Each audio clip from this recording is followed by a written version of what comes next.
rise, innovate, and create lasting impact. And today I have my special guest. She is a spiritual guide and color consultant, no other than Miss Julie Grimm. Awesome. Thank you so much for having me.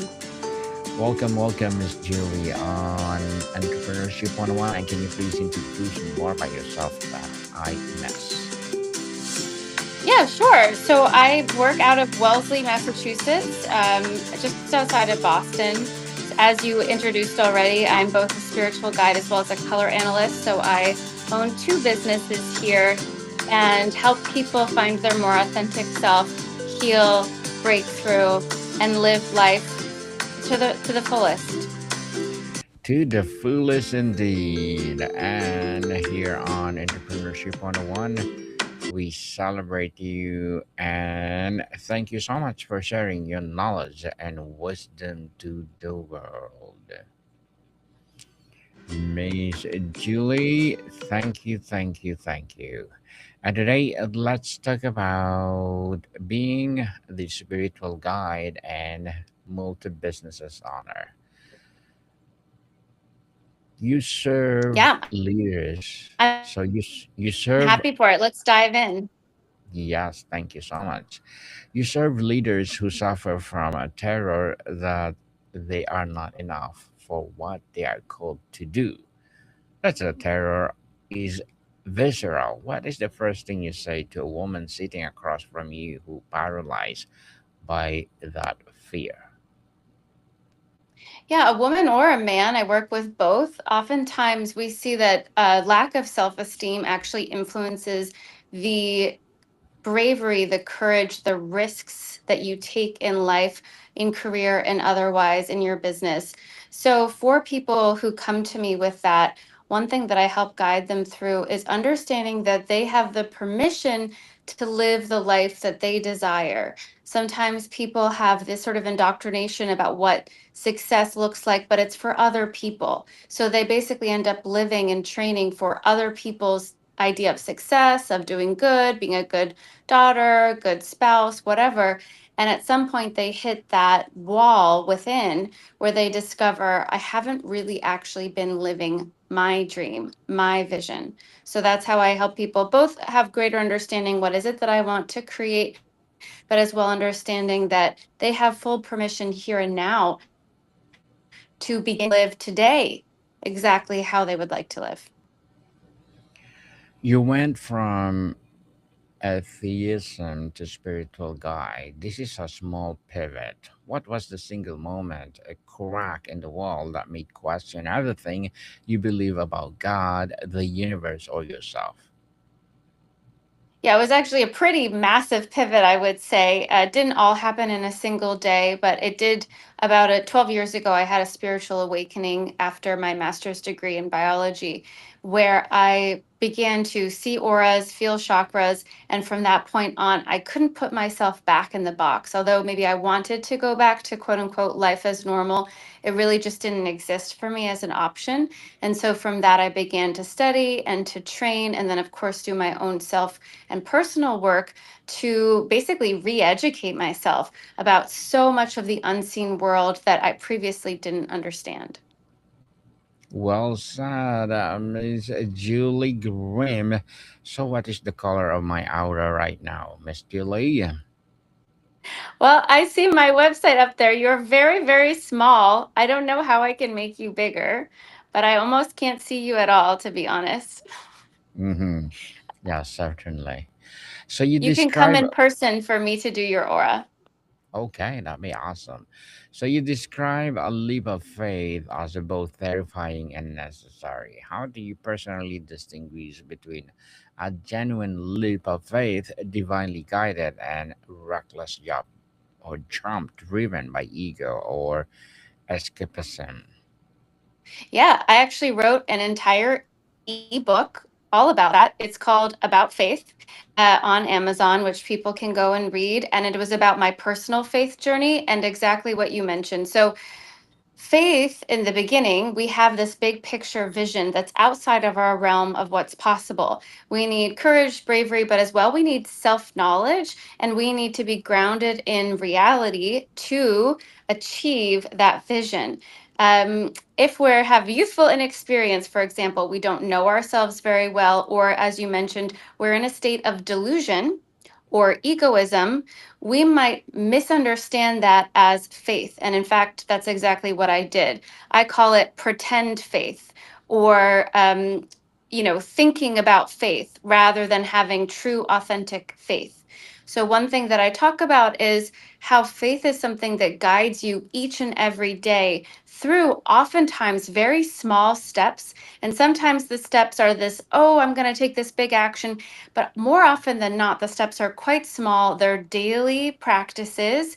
And through those daily practices, following that daily guidance, we're starting to build our muscles that when it's time to take the big step, we are ready, we trust ourselves, we know ourselves. And more than that, we've taken the preventative, precautionary, preparatory actions, which set us up for our success. Well said, Miss Julie. You turn your passion for color into six-figure business based on intuitive nods. Walk us through the nods. What did it feel like in your body, and what almost convinced you to ignore it? So I teach a lot about intuition, and me starting my six-figure color business was fully from intuition. And it was very subtle. Even as a spiritual guide, the let's do that was so, so, so subtle that I almost said, oh, it doesn't matter. It's not important. That's a silly idea. Why would I do that? But maybe it's because of my practice. Maybe it was because I was in that state of, yeah, why not? And really, that's how I began. I did the training from a why not? Sounds like fun. Like, honestly, I just thought it would be fun. And from that space, it took its life of its own. I really didn't actually have to do that much. Now, that's because there was all this unseen work that I had done for 10 plus years. That's those are the preparatory steps that I'm talking about. So many daily small pivots I had made, practices I had created, structures I already had from being a business owner. All of that allowed it to flow when it was ready. But yes, I did have to follow this really tiny, tiny, tiny. I don't know that I felt it in my body, but I certainly heard it in my head. Hey, what if? Why not? And it was like a throwaway. Yeah, sure, let's do it. And then boom. Many people hear intuitive whispers but dismiss them as just imagination or wishful thinking. What is the most practical, repeatable method for testing whether a nudge or a real or just a noise? Well, part of it is building the relationship to the self. So, I am a spiritual guide. I teach spiritual classes, meditation, and energetic rituals that help people build and develop that inner connection. But at the end of the day, there's nothing else. There's no real way to learn besides doing. That's why we're here. That's why we're alive. We can't just exist in our mind contemplating the pros and cons, meditating for hours and hours on end. We have to put things into action. And as business owners, that means sometimes you're going to do the wrong action or there's going to be a failure or misstep. But again, all of that can be in service of your final success. It can be stepping stones along the way, which are actually setting you up for the breakthrough. So even those quote unquote mistakes can absolutely be alchemized into potent lessons learned, which again was exactly my experience. But if I had like a surefire way, I mean, I would definitely recommend training your intuition on my website up here at Spiritual Studies Institute. I actually have an intuition guide that people can go to, work with, and start to understand more deeply how they are already being guided. And now listen to that guidance, listen to those messages, and take action on that. From the action, we get the feedback. I want to do that again. I don't want to do that again. Because it's only really from action that we get the input that we need. Well said, Miss Julie. And you have a master degree in biology. That's a word of evidence, data, and a peer review. How did you reconcile your scientific training with trusting something as unapprovable as intuition? Yeah, that's a great question, and that was my journey. That was my full journey, was to come from such a logic-based rational mind, which I still have and I still value, I still honor, but to balance it and temper it with intuition, with the spirit. And yeah, my awakening basically prevented me from being able to go back as I wanted to. And then I was pushed forward on this path, pushed forward on this journey. But as I began to hone my intuition, to understand that there's what I call human logic, and then there's divine logic, which is beyond what we can see, measure, explain. As I started to understand this divine logic, the truth is that very high powered people were using their intuition without even knowing that that's what they were doing to make really big picture decisions.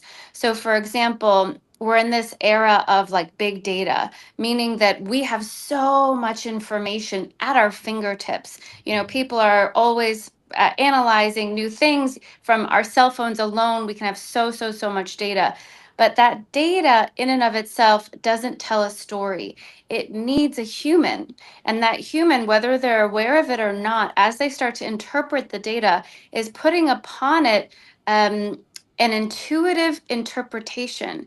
They are having holding a question in their mind, and they are intuiting from the information. Yes, they're collecting the facts, but the facts adding together just is more facts. And in fact, we see that now with big data. It's like we thought we would have so much more understanding, and more than that, we actually need more highly trained individuals who know how to write that, who ask the right question, who know how to use their intuition, even though they might not be saying that, to interpret what really is present. And for example, discoveries made in DNA and DNA transmission.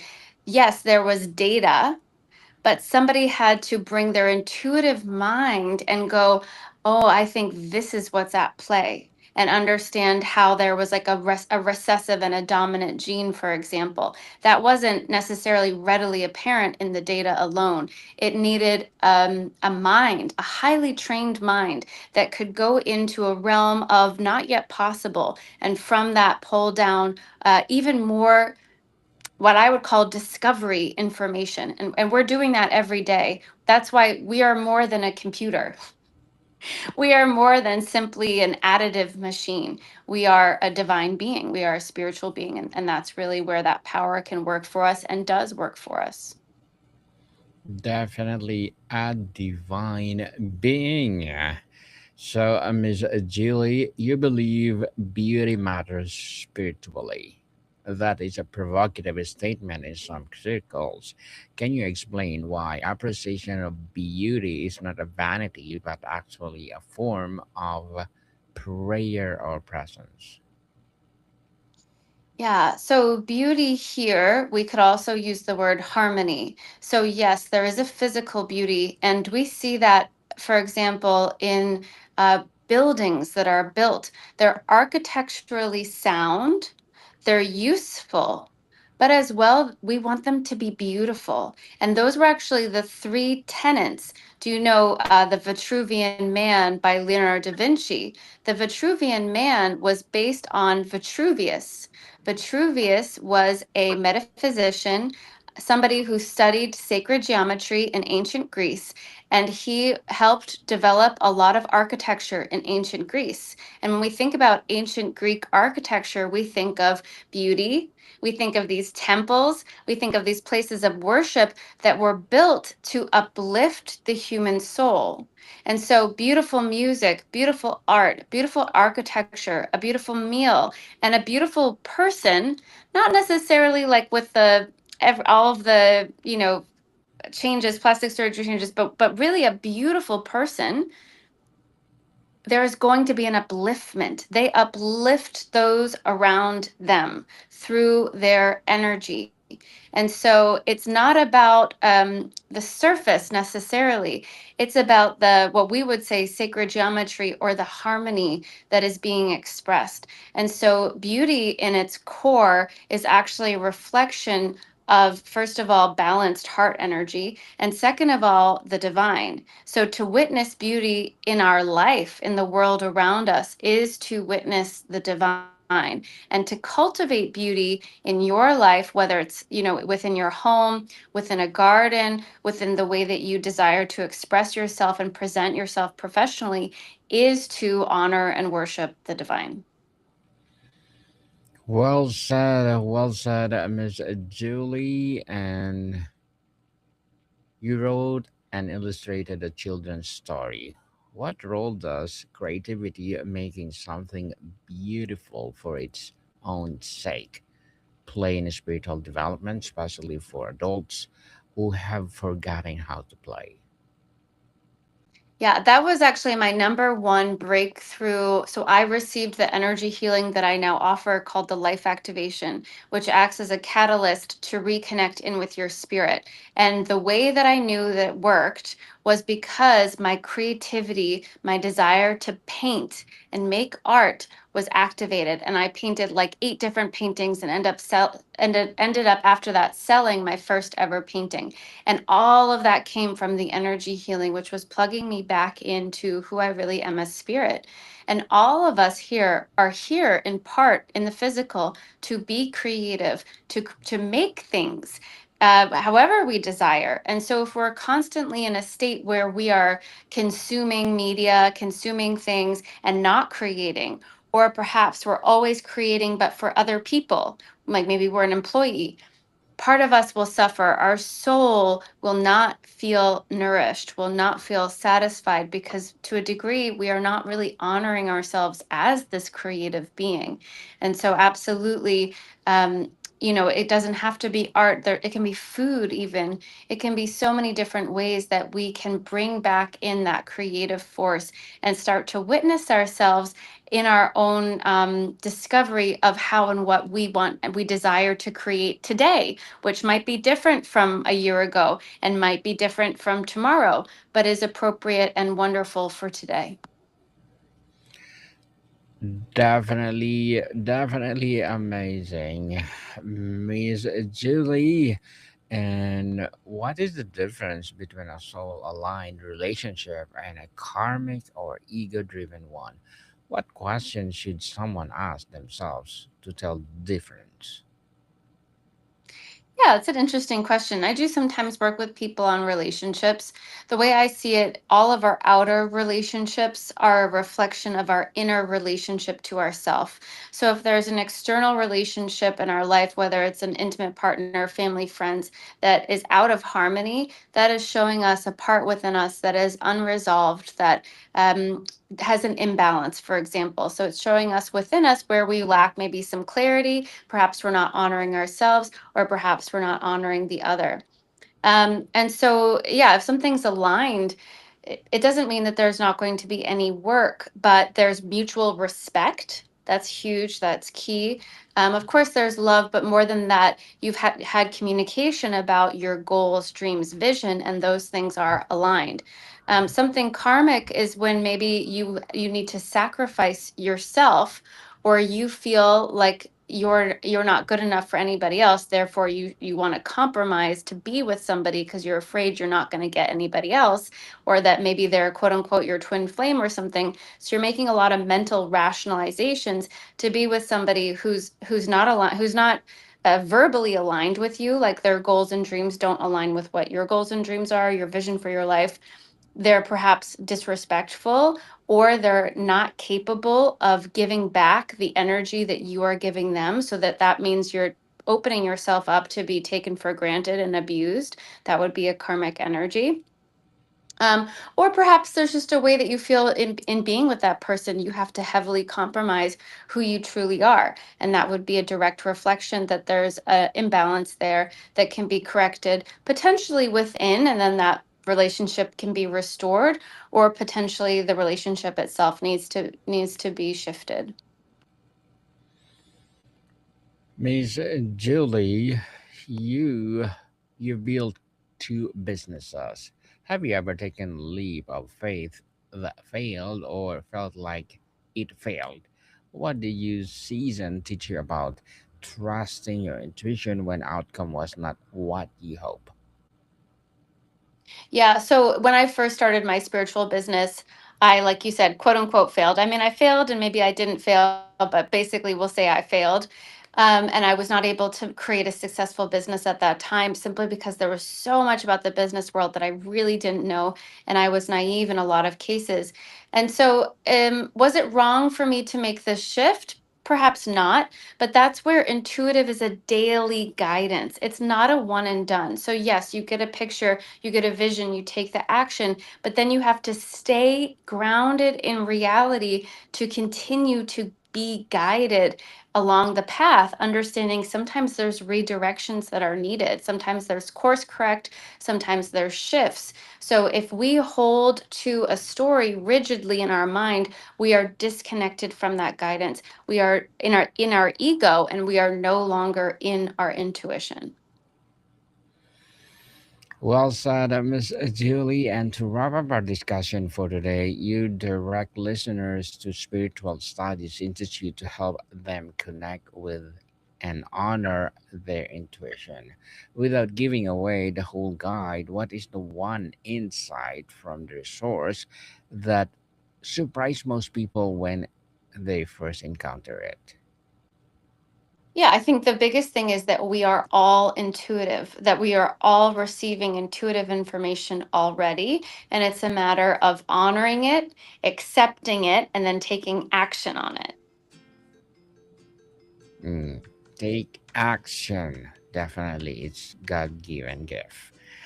And Ms. Julie, can you please invite our listeners to support your business, your projects, or anything you want to promote on Entrepreneurship 101? Yeah, thank you so much for listening. If it resonated with you, if you wanted to go deeper, you wanted to learn more about faith and how it can support you in your business journey, welcome to check out my ebook about faith by Julie Grimm on Amazon, or you can get my free ebook or free intuitive guide on my website, Spiritual Studies Institute. And thanks everybody for listening.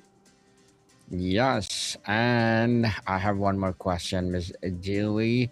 If you could leave every high achieving, secretly terrified leader with a single sentence, a mantra, a prayer, a truth tape of their mirror, what would it be? It would be it's two. Trust yourself and keep going. Trust yourself and keep going. Trust yourself and keep going. Definitely. So, Miss Julie, thank you so much for your time. Thank you, and thank you, Daniel, for having me. Monica people, see you soon.